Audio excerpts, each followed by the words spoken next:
We're coming to you live from Mumbai from the Tata Punch launch. It's a big one to say the least. 5.59 lakhs is the introductory price. And a big benchmark is what Tata is setting with this launch. To talk more about what it means for the company, as well as for you as consumers and investors, I'm being joined by Shailesh Chandra. He's the Managing Director and CEO of the company. Sir, thanks so much for joining in today. Sir, in terms of targets and what it means for Tata Motors, you sold 2 lakh units in the first, just I think 19 months is what I recall, and crossed 7 lakhs now, as you mentioned, in less than 4 years. How big of a launch was this in terms of Tata, in terms of the targets that you're also setting in the next few years? And what is the expectations from this launch? No, I think, when the launch of Punch happened in October 2021, and it created a new segment altogether, which was subcompact SUV segment, which basically meant that if a customer had a budget of hatch but was aspiring for an SUV, this was the answer to that. And that's the reason, as you said, that 19 months was the first 1 lakh or 2 lakh or so. It has been a sprinter as well as a marathon runner. I think, it has the strength of both. It has been selling very fast. It has seen relevance with multiple customer segments. And when I say this is one car which is sold in every corner of the country. There are many successful cars, but which sell in big pockets of tier 1, tier 2, 3 cities. But this is something which you will find equally popular in a tier 1 versus a rural area also. Because of the confident SUV stance that it has, or, good ground clearance and all which it has. So this has been a runaway success. In just 4 years, 4 months, I think this would have, we are very close to selling 7 lakh of this car. So the new Punch comes with the new proposition, taking, one level more up, in terms of making it more bolder, smarter, faster with a turbocharged engine now. At the same time, safety, as you know, is synonymous with Tata Motors now. And every car has to deliver that. And as you would have seen in today's presentation, that this has achieved, again, the BNCAP 5-star rating, only car in this segment. So I think with this kind of a proposition, we are very confident that it should now hit the next peak after calendar year 24, when it was the highest selling car. So that's the expectation. I think we were just talking because, Nexon has crossed 9 lakhs in almost 8 years. This one's already at 7, as you mentioned, in less than 4 years. So is it the expectations that maybe in the next 3 years it could actually surpass the growth that we're seeing also for the Nexon?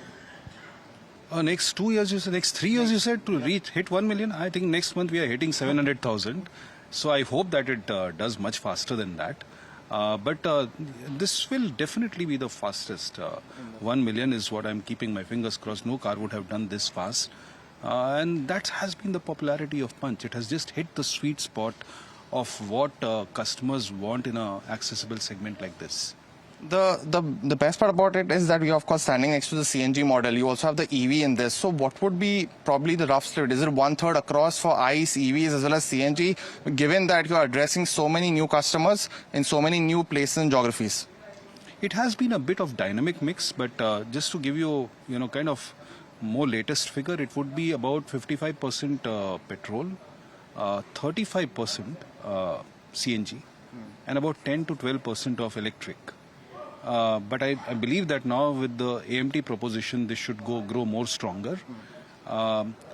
Typically for the overall portfolio, our CNG portfolio penetration would be about 27-28%. So already it does more at 35%. With AMT now coming in, which is not, people don't bring automatic in CNG, and in this segment, though we don't see any player doing this. So I'm sure that this will become more popular, and the penetration of CNG might be higher than where we are today. You mentioned that, in one of your releases in October, that 70% of Punch's ICE buyers are almost first-time buyers. You also have a portfolio of Altroz, Tiago and Tigor also. And 2025, when you look at the sales numbers, Nexon and, of course, the Punch have done much better than that segment. Do you think, and are you comfortable that as long as the buyers are coming to you, you're okay with either of them going to either of those propositions? Absolutely. So we have to give a solution for every customer at different affordability point, whatever they like, right? Definitely in the last 5 years, I would say, the trend has been incrementally increasing in favor of SUVs. But in the last 5 years, it has accelerated a bit. And we have seen that once you offer an SUV at a certain price point, there's a greater gravitation towards that. But it is also true that there are people who want to live in the world of hatches because they prefer that because of their own reasons. So for us, and hatches, we have two products. One is Tiago, which is catering to a very different customer segment, but somebody who's looking for a more premium hatch, we have an Altroz. So we are absolutely fine that if somebody is liking Altroz, Tiago, or somebody likes Punch, for us, we are serving the customers. There was this thing that in compact, this was one of the changes that you've done, and you've been a leader in that segment. You almost command 38 to 40% share. Is it consistent that you expect that that's a target that you're very comfortable with, around 4 in 10 cars being sold for Tata in a compact SUV space? Because we've also seen new launches by competition, and the space is also seeing a lot of premiumization now with customers wanting a lot more, since this is a first-time buyer's preference now. So how do you see that impact? Definitely you would like to be selling those kind of numbers. That is definitely something which aspires for. But frankly, you have less control on what actions competition would take. So our focus is always on two things. One, that whichever segment we enter, we at least make that car in that segment either a number one or number two. And for that, you need to continuously work on the competitiveness, because there's a lot of other, stronger things that competition is also doing in their models. So it is good to be on our toes because it is benefiting the customer, and we will just keep our focus on these two aspects. And I think then the numbers, whether it is 4 out of 10 or 5 out of 10 or 3 out of 10, I think that's a consequential number. It's definitely a growing market, but you displayed 4 new colorways. Which one's your favorite? The one which is on the other side, yeah. Blue is my favorite. Yeah. Yes. And one question on the EVs as well, because now we're seeing, one of your competitors from the Indian space also launched an EV of the existing ICE models. You, of course, had already launched this in January of 2024, I believe, the EV. What is the transition that happens? Does that also go through? Because there was a lot of difference between the launches of ICE and EV. Can we expect a similar EV model of the new design to come in much quicker than anticipated? See, we have kept the design of ICE and EV different. You have seen in the last, first time when we launched EV also. But definitely beyond that, there are certain new features which have come. But remember that in electric vehicle, there are other areas of value creation also, like the battery pack, range, giving more fast charging and so on. So the innovation in EVs is slightly running at a different place and in different layers. So definitely you would like to pick certain elements here, and we have already said that sometime during the year we might come with some level of intervention there. So I would say wait for it closer to the date of launch for that. Just one final question, because we've seen across price points now, including yourself, have given multiple variants. The Punch also comes all the way up till, the EV of course goes in much higher, but the Punch also originally came from a certain price point, addressing a lot of consumers. What are you seeing on buyer behavior? Is it largely that they come in for looking at the lower variant, then are okay with buying the mid variant because you have a lot of features in the adventure model as well in this?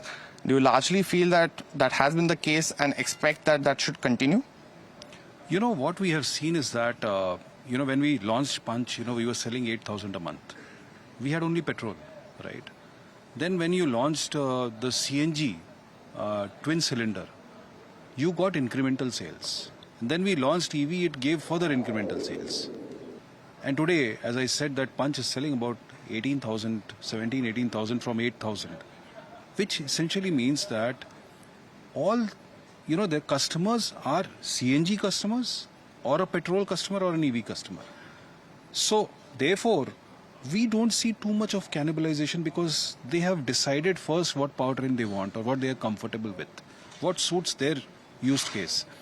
And therefore, having this spread of multi-powertrain, of course, means that you are operating in very different price points for all those powertrains, because some powertrains are expensive. For example, electric is the most expensive. then CNG is slightly more expensive than petrol. So you'll have more variants, you'll have more spread of price points all. But remember that from a customer perspective, they are only focusing on their powertrain of their interest. So for them, the life is not that complex. But we have given more options to the market. So that's how we see.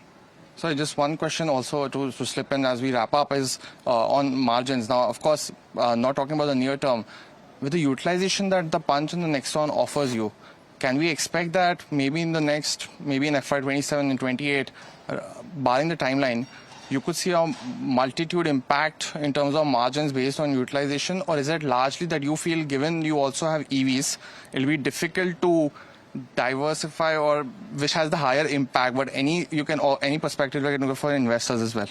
No, of course, we are very obsessed about margins because, see, there had been headwinds on the margin. One, because there was a stress on the entry side. The discount levels were high. Commodity price and forex was on the adverse side, and you could not pass it on to the market.